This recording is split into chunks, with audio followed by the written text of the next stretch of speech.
The biggest problem in the world today is not war. It is not disease, cancer, AIDS, and so on. It is not children starving in Africa or in some other parts of the world. It is not poverty, and it is not crime. The biggest problem in the world today is that people do not know who they are, and consequently, they got their priorities all mixed up. You ask the average person, "Who are you?" and they will look in the mirror, and they will say, "This is me." And they are wrong.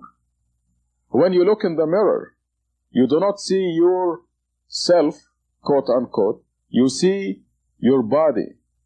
And your body is simply a garment that you are wearing for 50 or 100 years.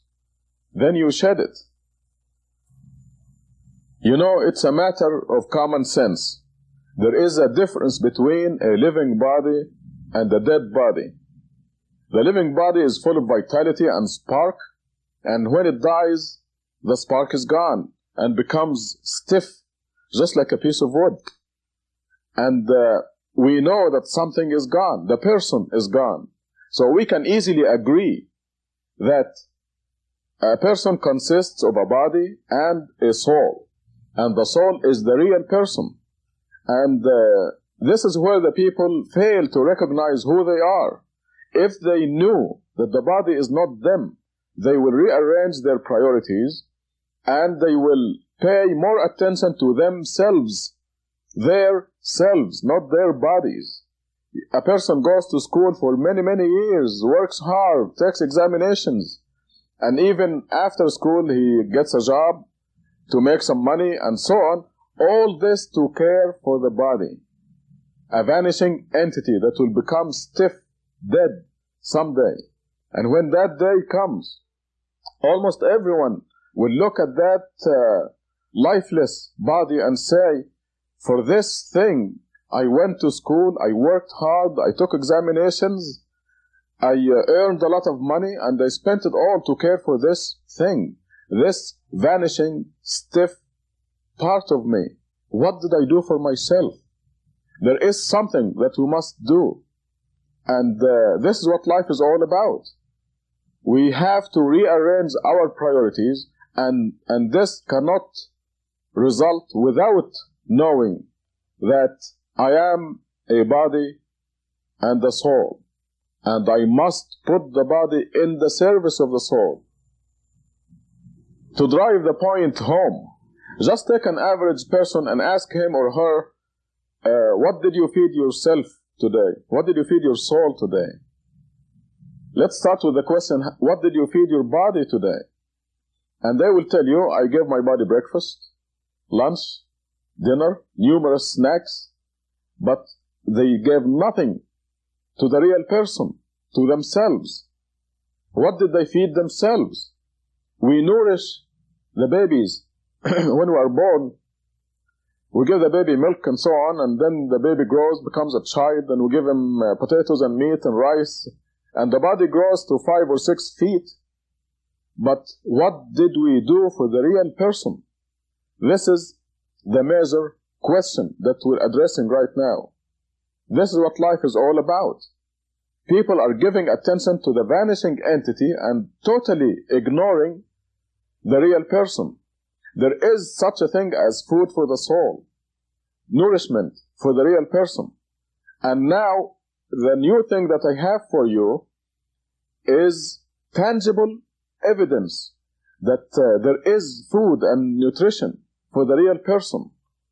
And the strange thing that is not known yet, is not commonly known anyway, is that just as the body grows, the real person or the soul grows in leaps and bounds. Maybe the body goes to 5 or 6 feet, but the soul or the real person grows to immense sizes. Now, what is the food for the soul?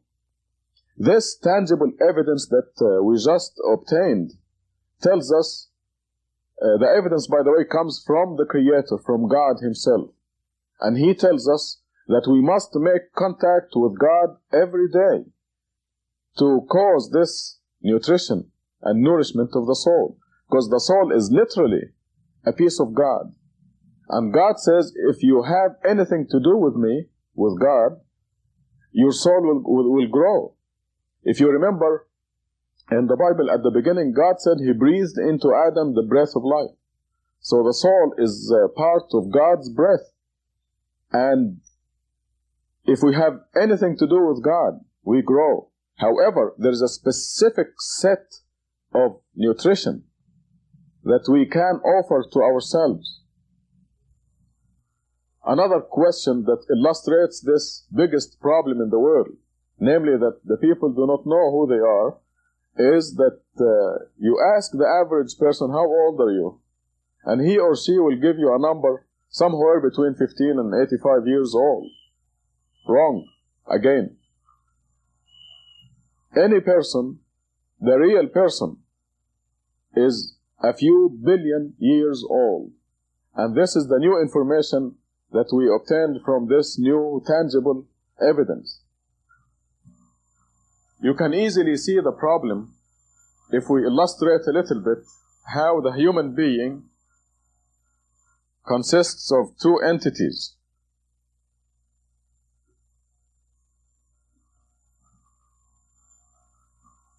One entity is the body. Let us represent it by this dot right here. And the eternal person. And this is an infinite entity. It will never die. It just goes on forever and ever. So here we have a body that lasts a period of time somewhere between 50 and 100 years. We know that we all exist. We are all under death sentence. And this period, when you divide any number by infinity, it equals 0. If you live 1,000 years, you divide this by infinity, and it equals 0. This is just plain mathematics. So the body that is going to live for a 0, for all practical purposes, 0 period of time, is taking all our attention. We spend 24 hours a day taking care of this insignificant entity, the vanishing entity. And the question is, how much are we doing for this eternal entity, the real me? What am I doing for it? Now that we agree that we must rearrange our priorities and give more attention to the real person, the soul, instead of wasting all our life taking care of the vanishing entity. Now, what specifically are we supposed to do?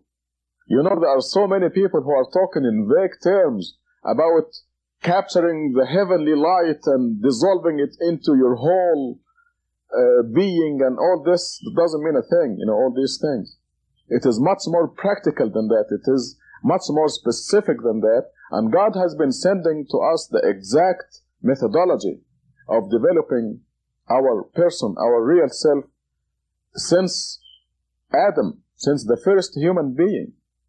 It came down to us in the Bible, in the Old Testament, in the Psalms of David, in the Gospel of Jesus, in the Quran, and now we have specific methods of developing the person, the soul, and exactly what to do and when, and the most efficient ways and the least efficient ways. We now possess this valuable information. And we're told that you must make contact with God, your Creator. This contact, you can think of ropes coming down from the Creator and keeping us out of this sizzling pan called the world. At the same time, we develop and we nourish ourself, the real self, the soul, by making this contact. We are given exactly the combination. Actually, it's a numerical secret combination that anyone can obtain. And through this secret mathematical combination, you can make contact with God and nourish and develop your real self. You are given the combination, you are given the method, how to do it, when to do it, and this is the way to provide for yourself. Everyone takes breakfast, lunch, dinner, snacks, and so on, and dresses nicely, and buys a nice home and has a beautiful spouse or a handsome spouse, as the case may be, and all this to take care of the vanishing entity, the body. The big question is, what are you doing for you, the real person? And you can agree with me now that this is the biggest problem in the world, not knowing who we are. And this is common to all religions. It came to us, like I said, in the older scriptures and the latest scriptures. And the contact with God is not the only way to develop the soul. There are many other methods, but the daily contact with God is the most efficient. This is the steak of the soul food. But, for example, there is a method of fasting where you dictate on the body exactly when the body is going to eat or drink. And this, there's even a specific time of the year for that. So God told us exactly what to do to nourish our soul. And if this becomes known to you or to any other person, you can ask them, what did you do for yourself today? And they will not say zero or nothing, like most people would say now. The person would answer, I gave my body breakfast, lunch, and dinner, good meals, by contacting my Creator. There will be a big difference. There will be the proper arrangement of priorities. Right now, the priorities are all reversed. People are spending 99% of their time caring for the vanishing entity and totally unaware, totally neglecting the real self, the real person. And it's a big shame, because when the time comes and we shed the body, we will really regret that we didn't give the real person, the soul, the proper attention. You know, it is very well and finally established now that money, fame, beauty, and so on do not bring happiness. There is always something missing. Did you see the Barbara Hutton story that was shown on TV the other day? I was listening to a special, Barbara Walters special. She was interviewing Eddie Murphy. Here is a movie star who's got everything. He has 2 Rolls Royces, a Mercedes, a Corvette. He's got a palatial estate in New Jersey, his family. Yet he told Barbara Walters there is something missing. We have to develop the real self in order to be happy. If you have a body that has everything, money, fame, everything it wants, everything the body wants, but the soul is not nourished, happiness will be missing. And this, now you can appreciate that this is the biggest problem in the world. And I know what you're thinking. You're probably saying, what is the catch? How much do I have to pay for this? Ironically, this very precious knowledge is free. It is just yours for the asking. And like I said, it is there's no mincing of words. There is no vague ideas. I'm talking about specifics. Happiness has been the most elusive goal for everybody. And now we know that material success, money, fame, and all this does not bring happiness. Now we have a concrete, tangible method by where we know, actually the secret of happiness, this most elusive of our goals, has been unveiled. And you ask all the philosophers and the people who have a lot of experience in life, and they will tell you readily that material success does not bring happiness. Money, fame, success, all this does not bring happiness. And I mentioned to you Eddie Murphy as an example in his interview with Barbara Walters. But now we have a concrete method with a track record that tells us that this most elusive of our goals, happiness, is actually attainable. And the secret is in developing and nourishing the real person. I'm not talking about something over there in heaven somewhere where you have to die first, stay in the grave millions of years, and then get resurrected in order to be in paradise and all that. I'm talking about happiness, victory, success, the real thing here in this world. It's just like like I mentioned earlier, like the combination. You turn that combination to the right, left, and so on in the correct numbers, and you open it and you have the treasure. Now, a mathematically coded message from God, you will see the physical evidence. If you don't see it, just leave. I mean, you don't have to take it. You look at the evidence, you see it is tangible, concrete, and you see the results, and you visualize the whole thing. I mean, it will be in front of you.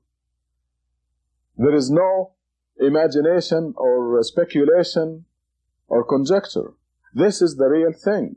And from the beginning of this program to the end, it is all common sense, isn't it? Now, who would be the most authoritative source to give you this kind of information? The Creator, the one who created your soul, the one who breathed into Adam from his breath. Your soul is a piece of God, and the source of all this information is God. And you will see it supported by physical evidence. This is a new stage in human history.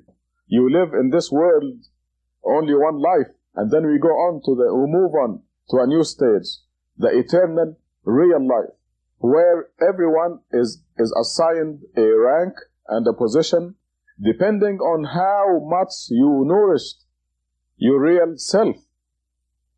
Can you hire a child as a pilot or an engineer? You can't. Therefore, you have to develop the real person and grow and nourish in order to be strong enough for the eternal real life that will come after this world. And then you'll be assigned a prominent rank. And like I said, you don't have to wait for that. Happiness, real happiness, and the consequences of nourishing your soul begin right here. God's promises have to be a fact. And God says He promises those among you who believe and lead a righteous life that they will be sovereigns on earth, kings and queens on earth. And when God says that He promises, it is done.